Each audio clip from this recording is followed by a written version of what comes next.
Ever notice those sneaky little checkboxes on websites? The ones that magically subscribe you to endless emails if you do not uncheck them. That is no accident. Companies that do this play on a psychological trick called the default effect. The default effect refers to our tendency to stick with pre-selected options. One of the most famous examples of the default effect is organ donations. Research by Johnson and Goldstein in 2003 showed that in countries like Denmark, Germany, and the UK, where you have to opt in to be a donor, only a tiny percentage of people sign up, 4%, 12%, and 17% respectively. But in opt-out countries like Austria and Belgium, where you're a donor unless you actively say no, the numbers are staggering, nearly 100% participation. Why the difference?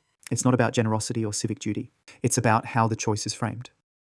When donation is the default, most people stick with it, not because they care less, but because changing the status quo takes effort, and we tend to avoid extra effort.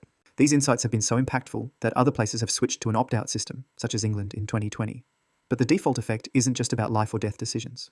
It's everywhere. Take retirement savings. If your employer automatically enrolls you in a plan, you're more likely to stay in. If you have to sign up yourself, there's a good chance you might never get around to it. Of course, it's not always used for good. Think of those free trial subscriptions where you forget to cancel before the trial ends.